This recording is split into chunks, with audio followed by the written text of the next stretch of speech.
Emerson, Lake and Palmer are a band who stand for excess. Everything about that band was overblown from day one. In fact, they were the first supergroup, or a band to be so called. I played for a group called King Crimson. I was with the Crazy World of Arthur Brown. There's a band called The Nice. Three of them got together and Emerson, Lake and Palmer were born, and their first album really set the tone. It was very neoclassical, very pretentious, very pompous, very overblown and quite spectacular.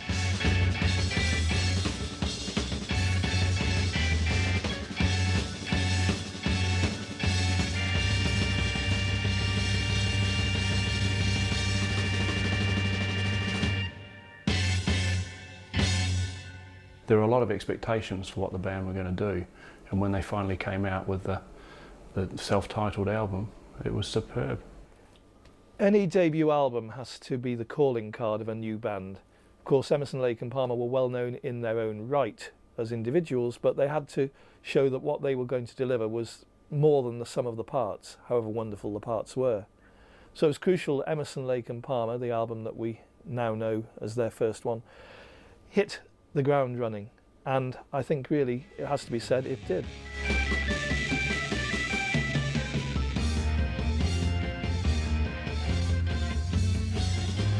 There's very little doubt that the first album was a great success, and it's no surprise really given the pedigree of the three musicians. There were no weak links in the band. The drumming was excellent, the bass vocals were great, and Keith Emerson, of course, is a very accomplished and very flamboyant keyboard player. They basically said from day one, everything louder than everything else, we'll turn it to 11 rather than 10. If somebody's got a double drum kit, we'll have a triple. If somebody's got a 5-tier keyboard, we'll have 2 5-tier keyboards. And if Greg Lake wants a fur rug under his feet, he's got a fur rug under his feet. So the whole thing is in that first album because it is so ridiculous, but it's glorious in its ridiculousness, and it very much is an instrumental album as well, and you can hear the virtuosity of these three from day one.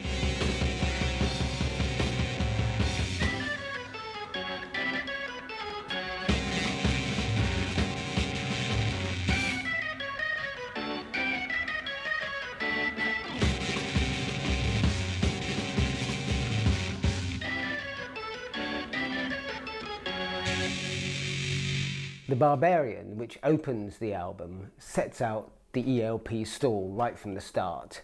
It's a heavy, instrumental, vigorous adaptation of a work by the Hungarian 20th century composer Bela Bartok. Emerson loved his music, but unfortunately Mrs. Bartok, the widow, wasn't all that keen on what they did with it, so there was a little bit of legal toing and froing. I think the credits of the composition were amended, but it was certainly a very stunning opener, and it very often opened their concerts too. It was a real crash bang wallop statement of intent, Emerson, Lake and Palmer going over the top as they very often would in the years to come. It was taking a little bit of a sacred territory, some of the classical approaches, and rock and rolling it up, which was a little bit dangerous, but they made it work for a rock audience. It has that Hammond organ sound that's very well constructed in musical terms, and it was a good indicator that the band could rock.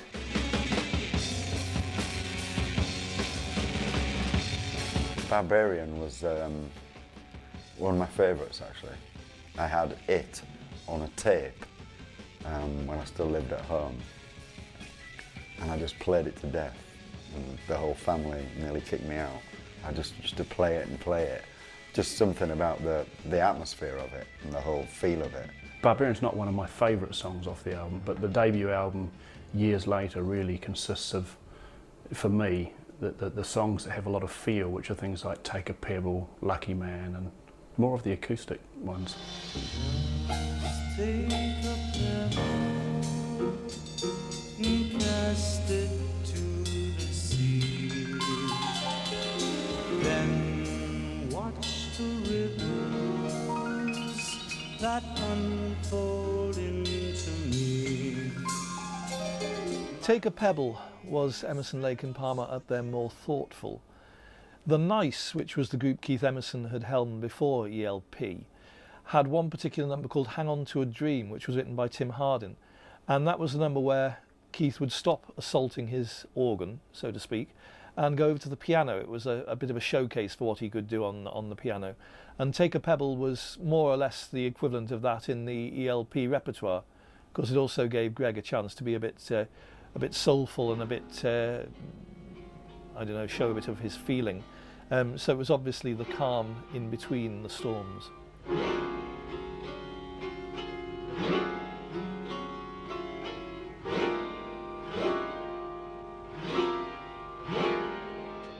The piano sound on the recording has this wonderful kind of almost aquatic sound, like it's underwater, and that's achieved by pressing the keys, holding them down first so they don't make a sound, and whilst you're holding them down, strumming the strings of the piano with a guitar plectrum.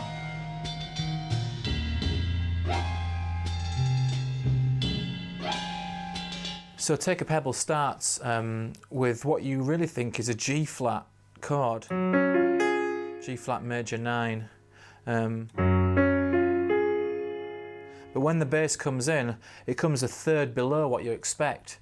So it actually comes in on an E flat, and that changes the colour of the chord and makes the chord E flat minor 11, as opposed to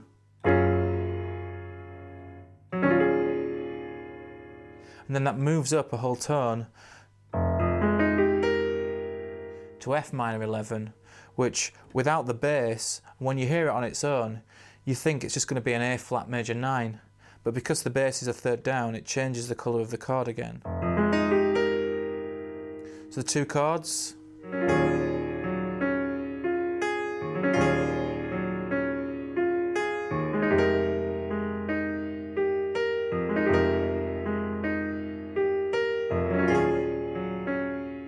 Very sort of provocative, with these very sort of lush chords. Very simple, just moving backwards and forwards. Are lying on your grass, wounded words of laughter. On Take a Pebble, Greg Lake takes the opportunity to broaden both his songwriting and his singing. The result is that his rich tenor voice floats evocatively around Keith Emerson's extended piano improvisation. Letters of your memories. Lake's vocals so often are exactly what's needed for the mood, and the mood was slightly laid back, but it's a very good, almost poppy song. With Take a Pebble, it was the musical ability of all that came together. I don't think there was any one thing that was outstanding. It was just a well-presented song.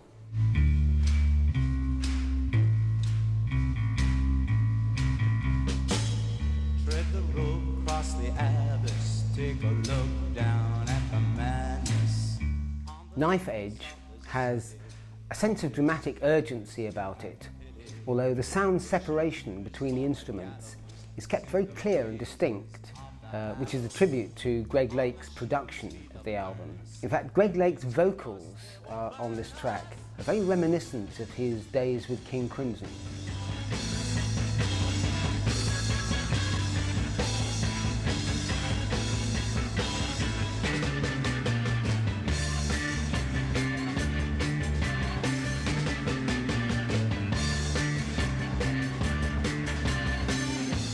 You can almost hear Keith Emerson looking at his keyboard, grinning knowingly and saying, there are going to be some knives stuck into you. It's very much a theatrical piece. It's very much on the edge.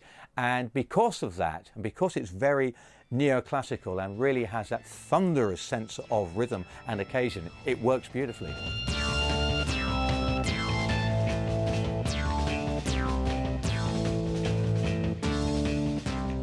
Knife Edge is, again, a good example of Emerson, Lake and Palmer when they decide to rock out. They're a very accomplished and very skillful rock band, and it was a good indicator of things that were to come.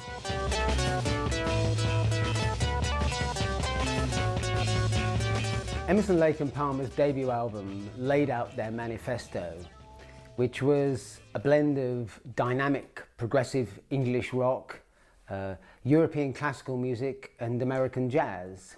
Each member of the band expanded on the talents which had brought them into the band in the first place. I mean, as musicians, the musical ability was almost second to none. As showmen, complete and utter show-offs. It's fantastic. Music with me is an instinctive thing. I can and have disciplined it. But when you want to put on an emotion such as aggression, and the music is not enough to express it, I let myself loose. I was once told the story of Keith Emerson actually in a kind of crazed frenzy mid-solo, where he'd gone through as many different keys and done everything on the keyboard that could be done. He'd used dissonance, he'd slid up and down, he'd tried every single setting, and the only thing really left to do was actually to wedge a dagger inside his Hammond, holding down keys, a note cluster, so which would free him up to be able to leave the Hammond and move over to a Moog or another synth and just basically attack that. Obviously I would demonstrate, but I don't happen to have a dagger on me, and this isn't my keyboard.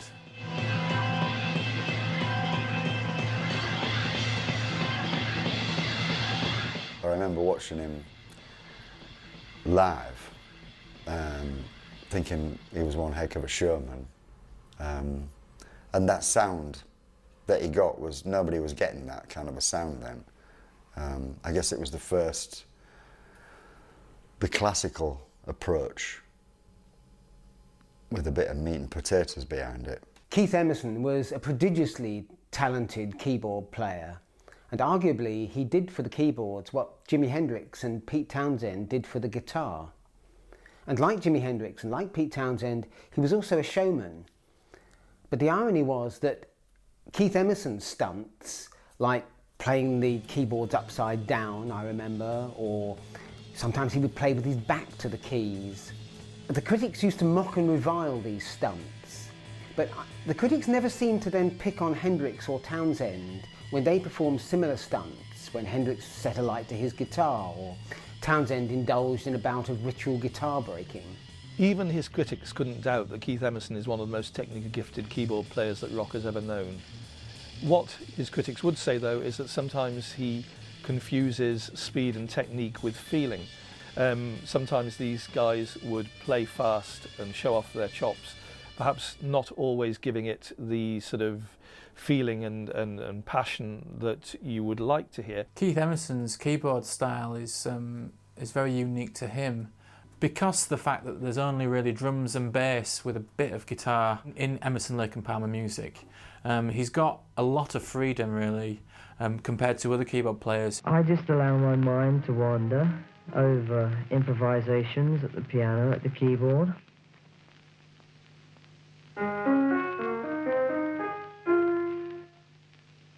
I don't know, I have a feeling inside me. It's not a question of visuals or whatever, it's just a feeling inside me, and it's an effect, and I try and live that effect, which I'm after. Improvisation was the key to so much, because you had three musicians who loved to play around. Keith Emerson was a fantastic keyboard player, and Greg Lake, as a bassist and also a guitarist, could actually play around interpretations, play around basic rhythms and keys, because again he had that talent and ability. And Carl Palmer loved nothing better than letting fly on a kid, almost allowing his hands and his mind to take flight and see if they merged somewhere.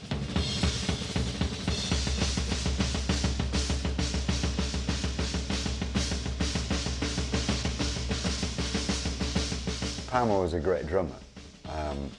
he just had his chops down, really.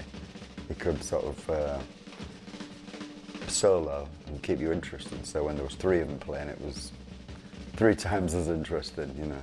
He had the, I guess, the jazz rock thing really down. With the classical approach as well, it was like the fusion of all of it. I need to prepare the physical part of my body, like the way my arms move, to improve as a drummer, making sure that my body now is capable of playing all of these things that I've got mentally stored. Music tutor Gilbert Webster. Well, I think we should do something now in the repertoire of the classical. Okay. Yes, I think William Tell.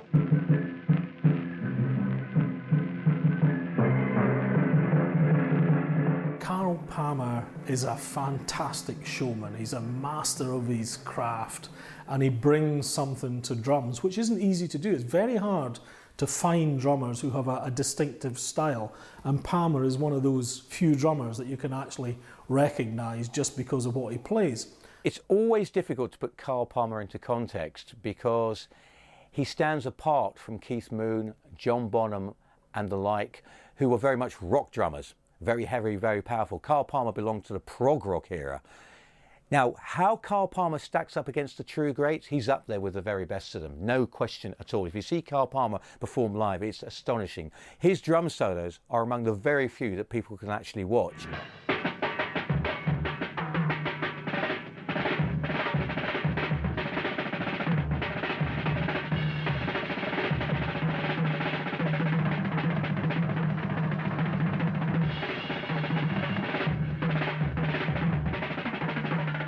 Normally, the drum solo is the point where your heart sinks.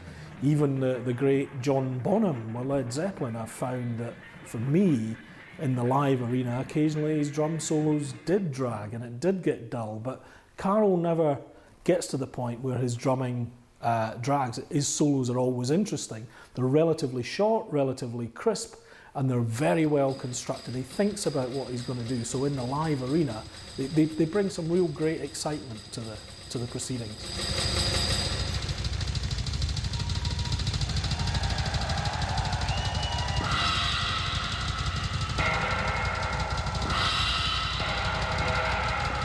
His kit gradually expanded over the life of ELP until it started including an enormous gong. There was a church bell, I remember, and he even used to use a bucket and chain.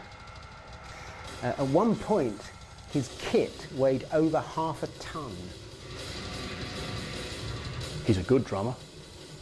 He's a more than proficient drummer, and he definitely likes to fiddle, which works well within the context of Emerson, Lake and Palmer. But when you compare him to people like Ian Paice out of Deep Purple, Neil Peart out of Rush, and a number of others, to me he doesn't compare. Very few drummers get their name into a name of a band, so Emerson, Lake and Palmer, by that it's obvious that Emerson and Lake both felt that Carl Palmer was one of the greatest drummers in rock. In fact, Greg Lake had to argue with Carl to get him to give up his gig with the Crazy World of Arthur Brown. That's what messes you up, you see, before you were doing something with complicated parallel. 1, 2, 3, 4, 5. I get respect in the band as a bass player, but as a singer, you know. Great, sing the song, man. You see, like you have to tell me exactly what things you play. You know, like you have to tell me to tell you. Greg Lake consciously developed his acoustic guitar style as a foil to the instrumental bombast from Keith Emerson and Carl Palmer, and indeed to his own bass playing. It's interesting to note that for all Emerson, Lake and Palmer's instrumental bluster, the hits that they had were invariably Greg Lake's acoustic guitar and his voice. What a lucky man he was. The guitar has always had a charm for me, an appeal for me, especially the acoustic guitar. And it's just something that I do, you know. I enjoy doing it, I enjoy playing acoustic songs. And I suppose because of that, some of them have been successful. His contribution was to allow Emerson, Lake and Palmer to do songs with vocals and make them work. When you got a band who was so good musically and instrumentals actually come to the fore, So often the vocals or the songs with vocals get lost because they sound naff, they don't work, because you lose something.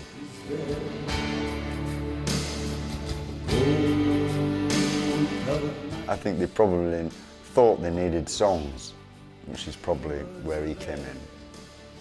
I might be wrong, but I think the song thing wasn't quite it for me when I thought of Emerson, Lake and Palmer. In King Crimson, his first band, Greg Lake obviously had to compete with Robert Fripp, and really that's not possible. So as a guitarist, he was kind of only allowed to come to the fore in Emerson, Lake and Palmer, and he does that job very well indeed. And he wrote most of his songs on guitar, so he was very keen to get the instrument into the mix where he could. Problem being that obviously with Keith Emerson, the virtuoso soloist, I think there were very rarely more than one track on each album where guitar would actually be featured in a solo capacity. When it was, his playing was certainly more than adequate.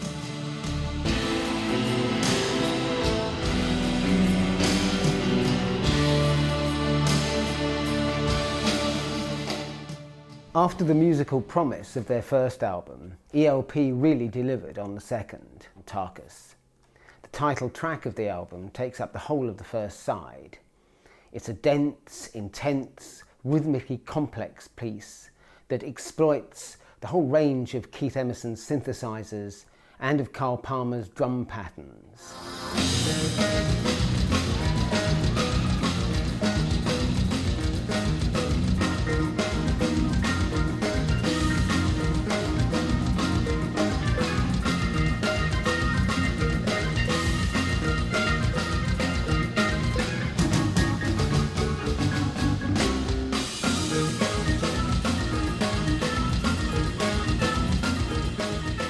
Is Tarkus the band's finest album? I'm not sure, but it certainly was a piece that was interesting.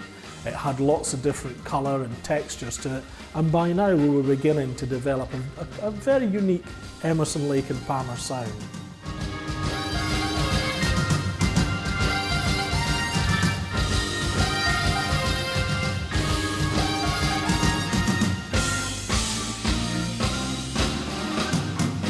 Tarkus is always remembered as a great moment in ELP history, partly because obviously second studio album they had to try and top the first, which had done pretty well by anyone's yardstick.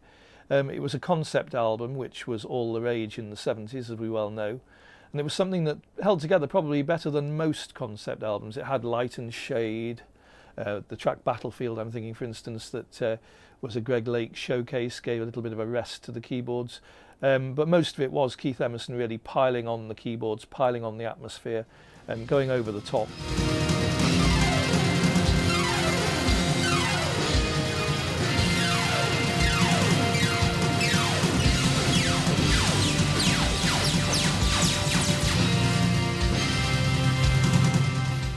Side 2, a lot of decent songs, but not particularly inspiring. Side 1, the title track, 20 minutes plus, which was quite sensational.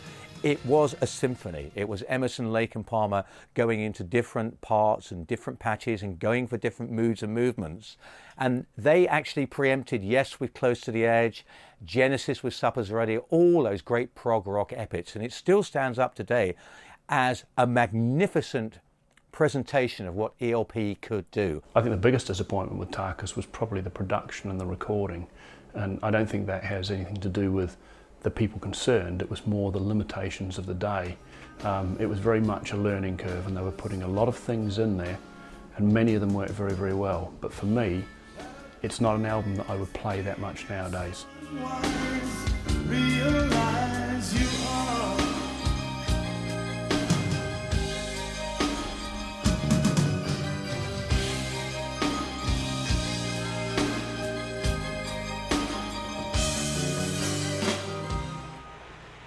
Lead me from tortured dreams, childhood themes of nights alone.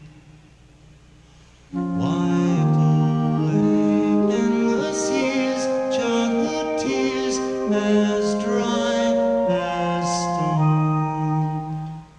ELP's arrangement of the Russian composer Mussorgsky's Pictures at an Exhibition was in their live set from the very beginning and became a live favourite very quickly. In fact, the band always thought that it worked better live than it would in the studio, which was why they decided that they would record it in concert. How many other bands in the early 70s, when prog rock was at its height, would dare take an entire composition by a classical composer, an entire work if you want, entire symphony, and interpret it live and put it out? Emerson, Lake and Palmer is probably the answer. I can't think of anybody else who would have attempted it and brought it off so magnificently. Mussorgsky's Pictures as an Exhibition worked beautifully for ELP because it has so many mood changes, but within each mood change there's still an opportunity for pomposity.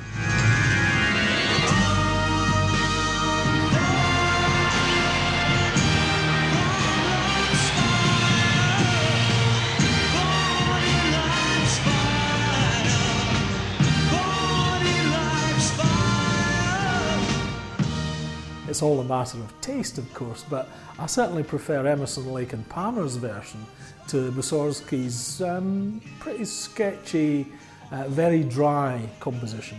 It updated, reinterpreted Mussorgsky's performance and presentation. What Mussorgsky would have made of it, who knows? To do what Emerson did, there'd be many that would say he butchered it, and he probably did, but he butchered it to great effect. It wasn't particularly faithful to the original, but what Emerson, Lake and Palmer did was play around with it the way they did with so much else, and they had the musicianship to do it and make it work.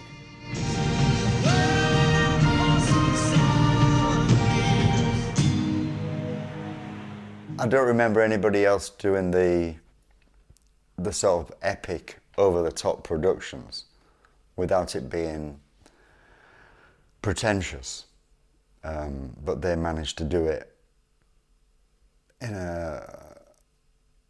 just in an acceptable way, in a way that you went, yes. Pictures as an Exhibition was classical music played by a rock band.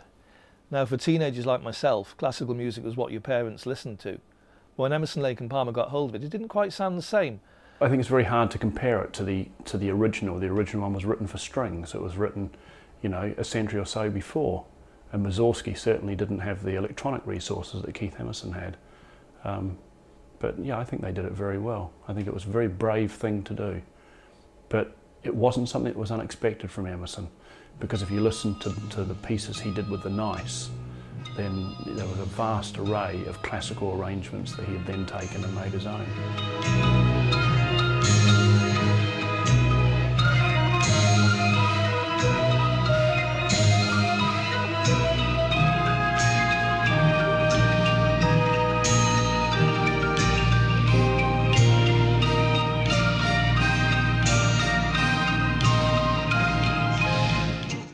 The band take a very structured approach to the original work. They give themselves space for individual solos, or indeed just to rock out as a power trio from time to time. Keith Emerson has a sort of pick and mix approach to his battery of keyboards, while Greg Lake's classical guitar skills work particularly well, and he actually comes up with some very neat lyrics that add a sort of poignancy and contrast to the instrumental bluster that's often going on around him. There's no end to my life, no beginning to my death. Death is life.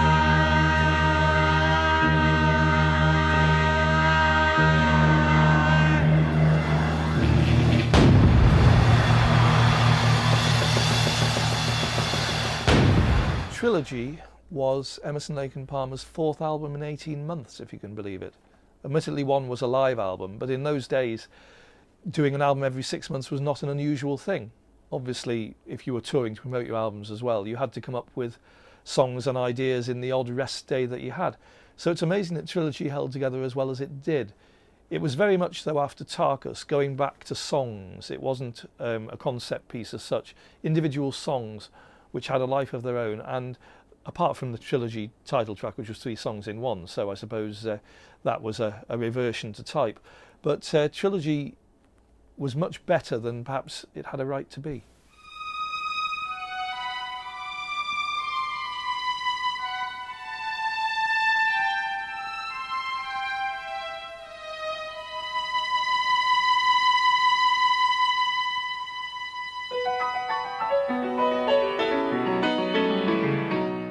In the song Trilogy, he starts off with this wonderful string melody, just on its own.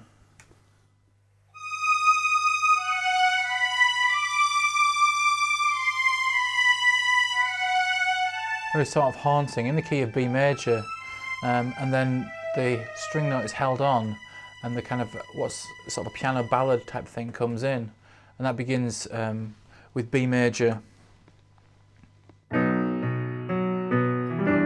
An E minor 7.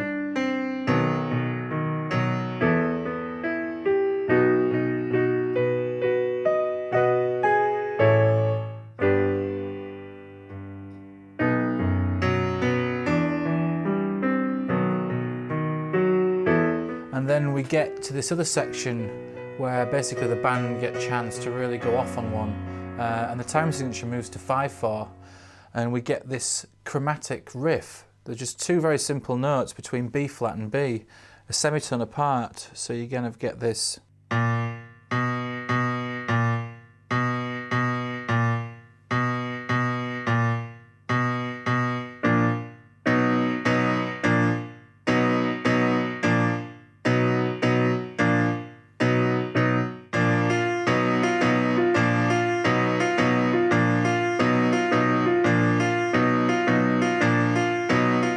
Quite an aggressive, sort of percussive riff in 5/4, and then the 2 more notes are added, an E and an F sharp, so we kind of get, and that changes into,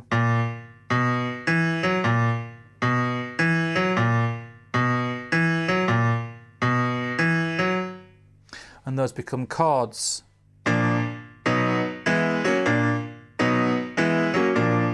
So obviously that's quite a difficult pattern to play, even with 2 hands, but obviously Keith Emerson is doing that with 1 hand, with his left hand, and then he's doing a solo with the right hand on a synth.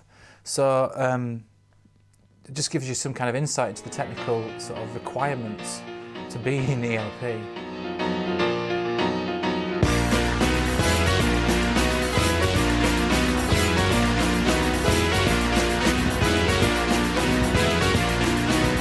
Trilogy as an album gave ELP an opportunity to develop different themes. It's slightly jazzy in places, slightly ragtime in other places, still got very much the classical theme. They never forgot about explosions, as it were, musical explosions, about going for crescendos, going for climaxes. And it was a good follow-up to Tarkus because it gave the band an opportunity to be more balanced. You don't actually get locked into one track because it's so long and so fascinating. You listen to the whole album. So it was a very, very worthy and worthwhile record.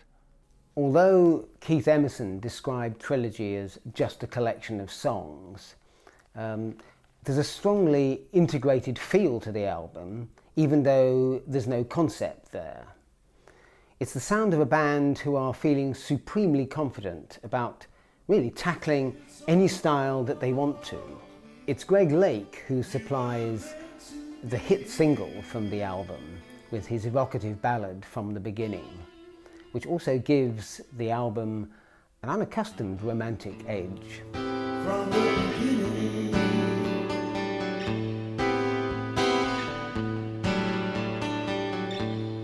maybe I might have changed, not been so cruel, not being such a fool. Whatever was done is done. Yeah, the lyrics and the singing actually did stand out, I think, on Trilogy. I think they had a lot more purpose and meaning than many of the previous Emerson, Lake and Palmer albums and the ones that came later.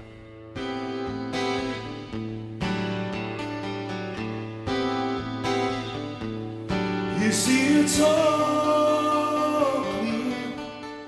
Trilogy's a bit of a patchy album. It's definitely a musical curate's egg. It's good in parts, and in other parts it's not so exciting.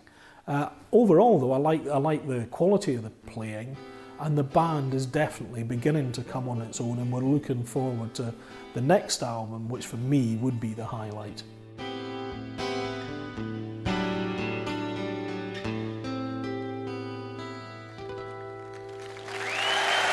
Thank you very much. Trilogy for me with Emerson, Lake and Palmer, I always thought it was the best album they ever did. I think it was a little underrated, or maybe it was just that it was overshadowed by the success of Brain Salad Surgery.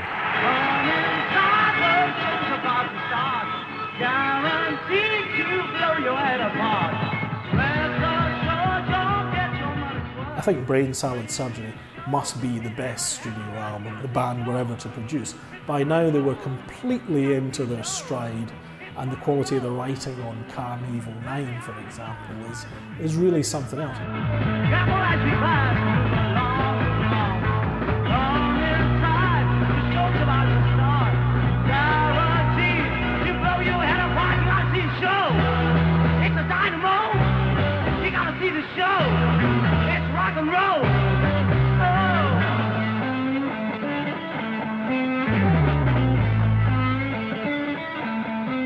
On the track Carnival 9, we're in the key of A-flat major, and we get the kind of the song part of the track, and then as usual the band go off on one, and the song is in A-flat, and the kind of the basis for the solo is on an A-flat blues riff, so we kind of get this.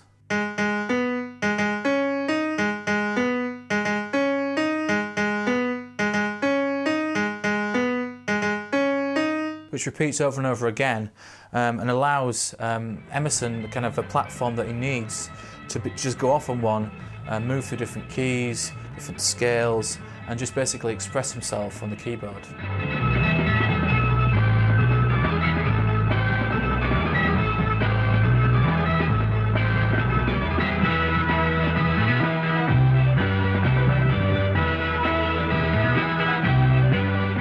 Carnival 9 is based upon sonata form, which is a three-section sort of symphonic form, exposition, development and recapitulation.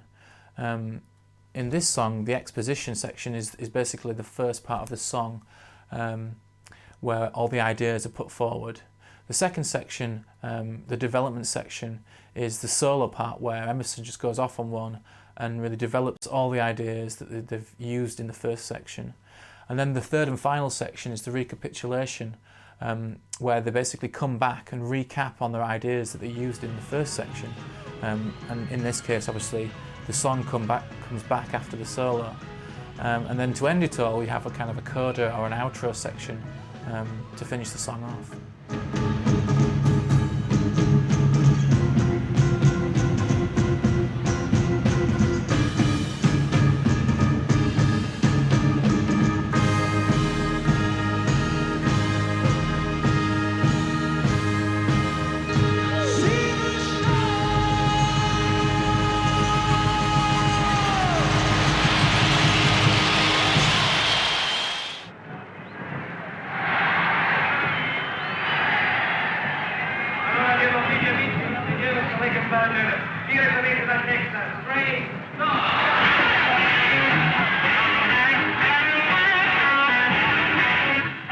Welcome Back My Friends is one of the great live albums from the 70s, from a band who were at their peak.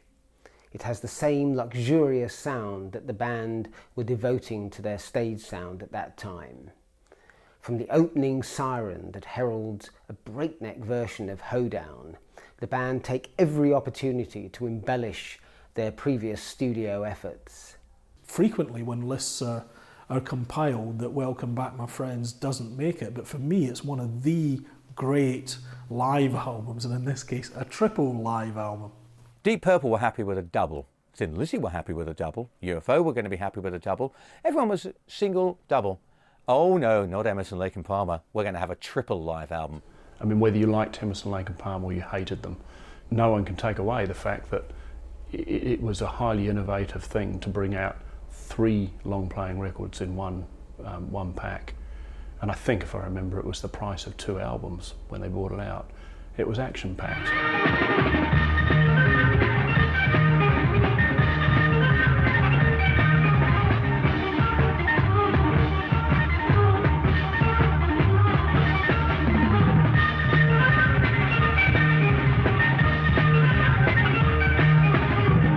Captures what Emerson, Lake and Palmer were about, and they were a hell of a good live band as well. Let's not forget that. People always think about Emerson, Lake and Palmer in terms of musical excess, but Keith Emerson in particular was a great live performer, and Carl Palmer wasn't far behind him. It's a shame that perhaps DVDs and videos weren't released with albums at the same time, because that would have given the other dimension that you missed. Certainly the showmanship of Keith Emerson, the Persian carpets on the stage, all the rest of the flim-flam that ELP took around with them. So if you actually went to the gigs, I think you did get a dimension that the record didn't have.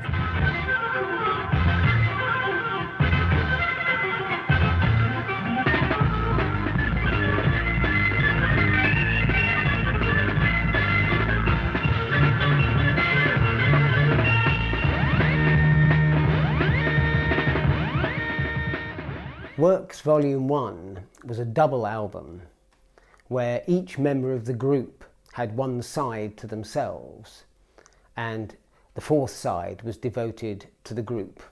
Keith Emerson does a piano concerto, which is excellent, but also, it has to be said, very self-indulgent. Greg Lake comes up with a side of songs, some of which, like C'est la vie, work beautifully, others of which are a little bit throwaway. Carl Palmer, who probably has the most successful of the individual sides, just comes up with a whole flurry of different instrumental tour de forces, including Tank, and brings in people like Joe Walsh. It is quite fabulous.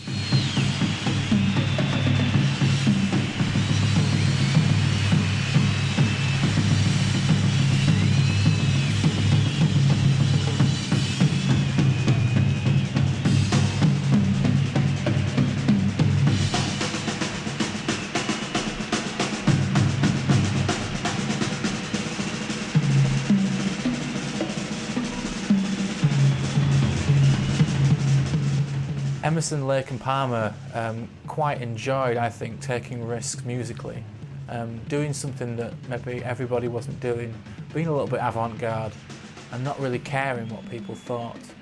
Not frightened to use dissonance. By that I mean the kind of the clashing of notes, what most people would consider to be a nasty sound.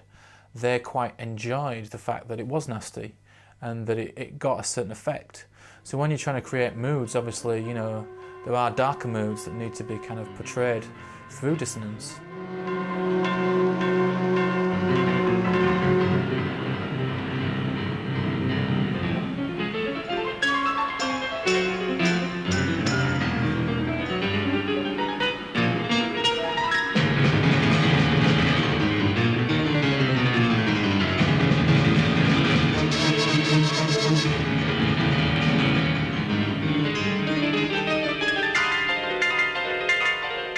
Works 1 was completely pretentious and completely overblown, but then it's exactly what Emerson, Lake and Palmer were always about.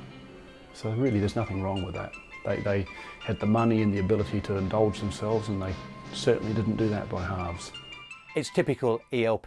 The great excess becomes their strength and their biggest weakness. What can one say? We'd like to feature Greg Lake now on our number off of our album Works Volume 1.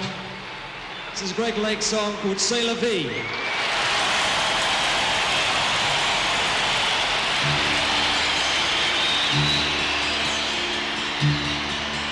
C'est la vie. Have your leaves all turned to brown? Will you scatter them around you? C'est la vie. Do you know? The C'est la vie starts off in D minor in 4/4, and then after we kind of get the sort of the main chunk of the song, it moves into 3/4 in waltz time for the accordion solo, which sounds very, very French. The accordion sounds very French in itself, just playing on its own, but you know, added to the fact that it's in a minor key, it's in waltz time, and you've got this very kind of French chromatic descending line through the D minor chord, reminiscent of Michelle by the Beatles.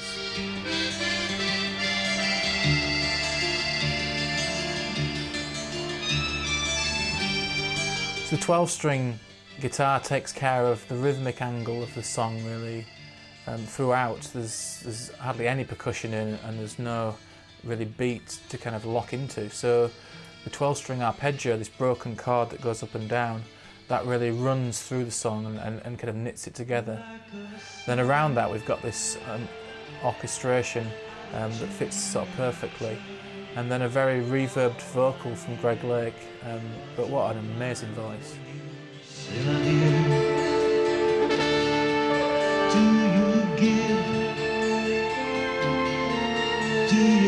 I think fans felt in a strange sort of way that the fact they had to do things on their own, well, not technically on their own, but things where the other guys were sidemen, almost said, well, we're not really sure what we've come up with as a trio cuts the mustard. It was almost, well, this is serious music, what we've done up till now may not quite be serious. And I think that was the problem a lot of fans had with it.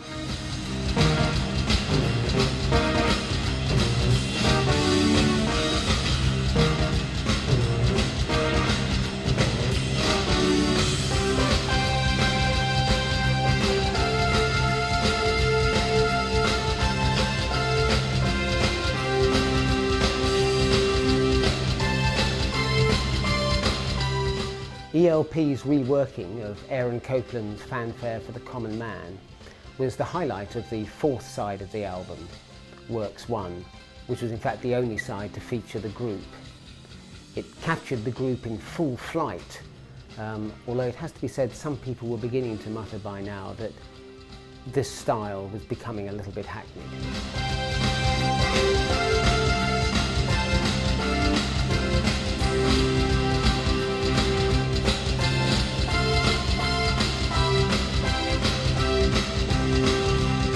They did have to run Fanfare by the composer for his permission. When they did that, Keith Emerson decided he would cut out a bit of the improvisation he does on the track and just send the basic track to him. And Copland came back saying, well, what have you done with it that I haven't done?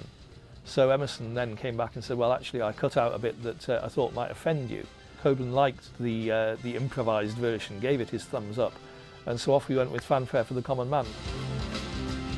When I first heard that, I was just like, what is that? Just epic, a real masterpiece. Well, Copland's music in itself was quite overblown and pompous in the first place. So for a band like Emerson, Lake and Palmer to grab an item like that and do their thing to it, I think it was going to work right from the beginning. And it became a signature piece for the band later on. Emerson, Lake and Palmer took it and made it their own. In fact, you can't really hear it anymore without hearing ELP. From the open silence and the portentous drum sound that slowly leads in to the brass sound, the trumpets hailing the fanfare for the common man, it works brilliantly, and then they soar into it. The introduction in the Emerson, Lake and Palmer is more exciting than Copland's version, but both fall away. You know, there's very little there to sustain the piece after the initial introduction. So ELP's meanders off, but then so does Copland's. Neither of them are particularly great.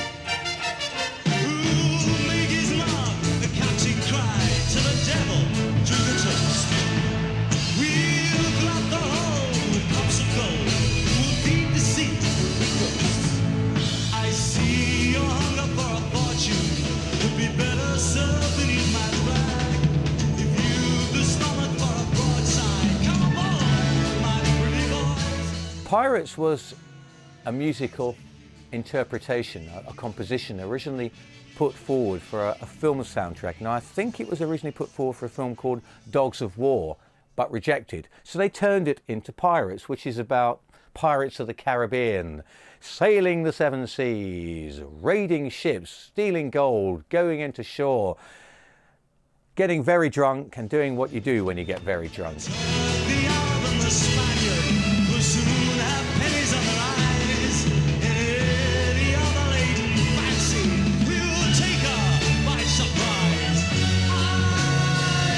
Take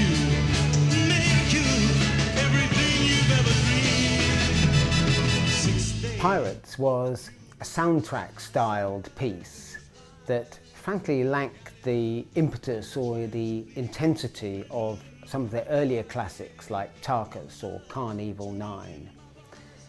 It was perhaps the first indication that ELP were beginning to run out of steam.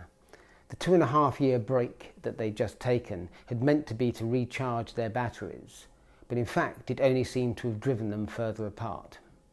I only started working with Emerson, Lake and Palmer in the early 90s on the comeback tours, but what impressed me was the way they'd taken pieces like Pirates and they were able to deliver them live on stage probably better than they had done first time round, because they were much more muscular, they were in a way kind of stripped down, they were performed without any meandering solos or moving off too much, and they came across fantastically well.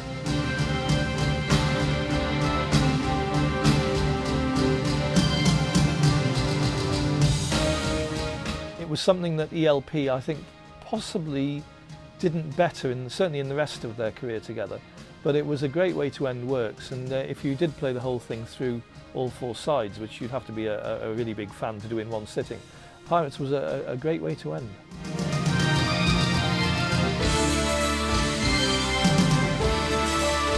Well, Works is a funny album to listen to nowadays. It's not one that I'd pull out willingly and listen to, but when you do listen to it, you know, the playing from all 3 members is superb. The choice of songs from some of them is a little diabolical, and it certainly doesn't hold together as an album, for instance, like Brain Salad Surgery or Trilogy did, but it's interesting. But you have to remember at that time the market was immense. The whole world were interested and were waiting to hear this great album, and ultimately it was a great disappointment.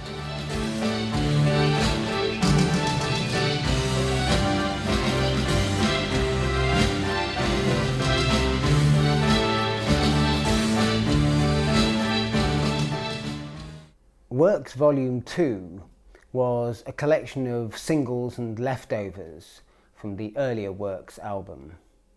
It was actually more concise and less weighty. Man living in a can, skipping a suitcase. Grail living in a gale, slipping on blue face. Works Volume 2 went into the band. It was very much about the band, and each song had all the band on. Don't think it works quite as well because it's much more self-contained and disciplined, but it's got some great moments, and it has some songs that really stand up very, very well even to this day. But in the end, it was dragged down by the weight of its predecessor, Works 1, and should probably have been called something different. Works 2, I think, was really just a collection of material they had left over, which I think really filled contractual obligations more than anything else. That's certainly what it appeared to be.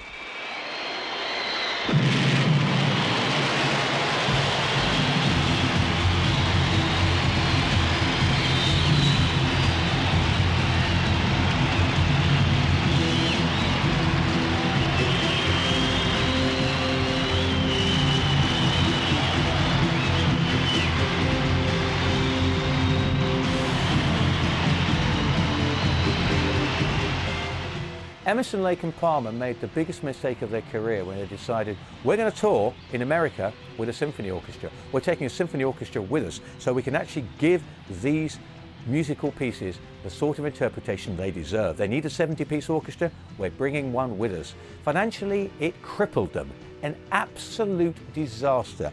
And why on earth anybody ever thought that taking a full-blown orchestra on the road for a whole tour was going to work, I do not know. Technically, they were able to make it work by miking up every single member of the orchestra and pumping them through a 77,000 watt sound system. And musically, both ELP and the orchestra seemed to enjoy the experience. But economically, it was always going to be fragile. One of the problems that they had was that there were musicians' union rules where you could only take your orchestra up to 100 miles from the last gig. Obviously, that meant that the houses were perhaps not as full as they should have been because people who lived halfway would already have gone to see the show. This was 1977, and the smell of punk was strong in the air. And ELP needed to sell out the complete tour in order to make it work. After 3 weeks, they were on course to lose £2 million, and they had to take the decision to abandon it. By the time Emerson, Lake and Palmer came to work with the orchestra, there was nothing new about it. John Lord had done it in 1969 with decidedly mixed results, so it wasn't as if this was something that none of us had heard before. And I don't think the orchestra really brings much to Emerson, Lake and Palmer, and it certainly doesn't translate much the other way. So really the whole thing was a bit disappointing. I think by the time Works Live came out, ELP was well on the wane. You know, punk had hit the scenes both in the UK and in America, and they were kind of on a losing wicket in that respect.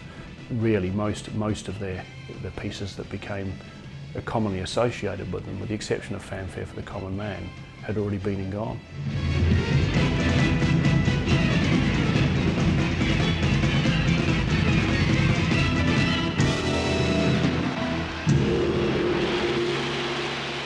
Love Beach was recorded in Nassau in 1978 after their record company reminded them that they still owed them one more album. The band were actually exhausted from constant touring, which they'd had to undergo in order to pay off the debts of the ill-fated orchestral tour. So they didn't really have any ideas when they got there. Love Beach was a disaster. Again, the word has to be used. From the cover to the songs, it's awful. I'm not even sure if you can buy it on CD these days. I think the less said the better, really. They'd lost their compositional edge and it felt like a very lacklustre album indeed. The result was a series of disjointed pieces and one rather meandering conceptual piece, which didn't really do them justice. By now they were frankly floundering.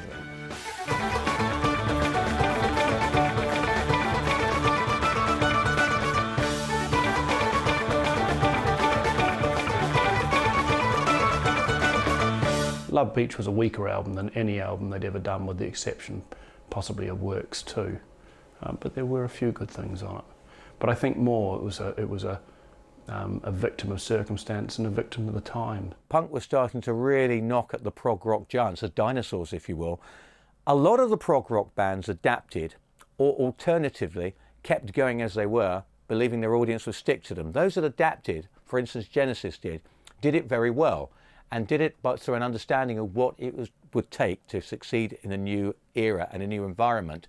Emerson, Lake and Palmer didn't have a clue. They went up to Compass Point in Nassau, recorded an album full of terrible songs that really didn't fit what they were, and tried to sell it to an audience who didn't want it, on the back also of a younger audience saying that that sort of band is dinosaur and hopeless. They played right into the hands of the critics who said that day has gone, these bands should give up and retire. And you know what? After Love Beach, they did.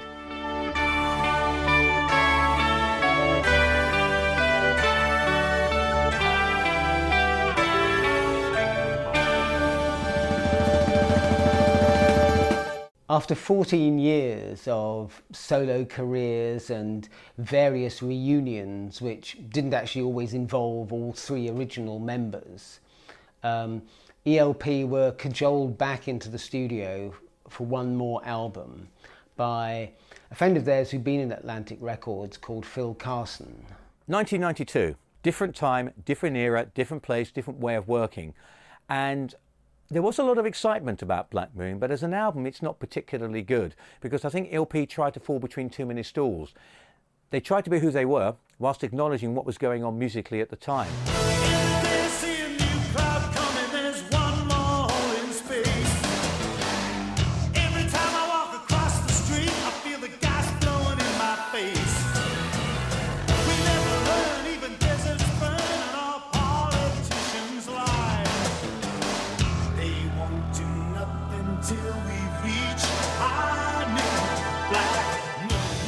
There'd been a reasonable length of time elapsed, so people were prepared to accept it on its own merits, unlike Love Beach, which was a bit of a postscript to the original tale that people found disappointing. So actually Black Moon was a pretty good album, all things considered, and certainly if people were willing to take it almost as the first album of the Second Coming, they were pretty impressed with what they heard.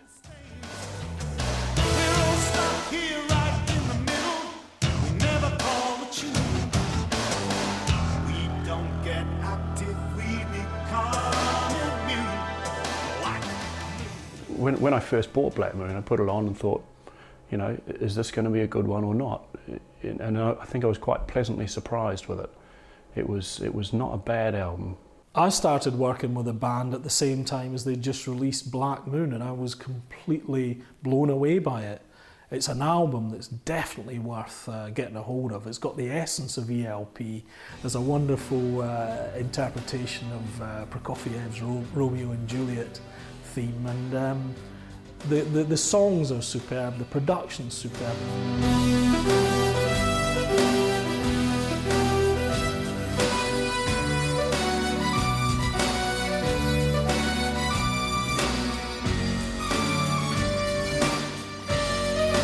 Black Moon had some surprisingly heavy pieces in it, and if anything, I think it was almost harking back to the days of one or two songs off their debut album, certainly one or two that were off Trilogy.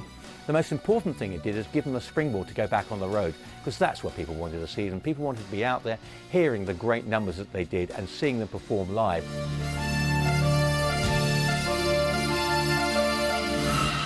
Some great shows. I remember filming ELP at the Albert Hall and also Birmingham Symphony Hall, and seeing some of the best rock concerts I think I've ever seen in my entire life.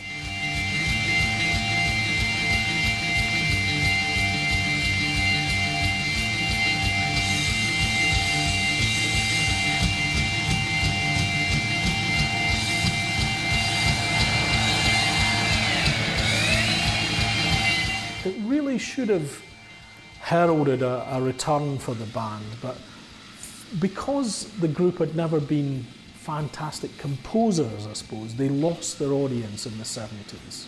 And they hadn't sustained their crowd in the same way that Genesis or Yes did. So by the time the comeback was made, although the product was excellent, Black Moon is a great album, the audience really wasn't there to sustain the band. I think it would be nice for the band to try and get together and record something again, but not just any old thing as they've appeared to do in the last 10 years, on and off. They really need to sit down and compose some very, very clever pieces, possibly a double album's worth. Works 3 maybe.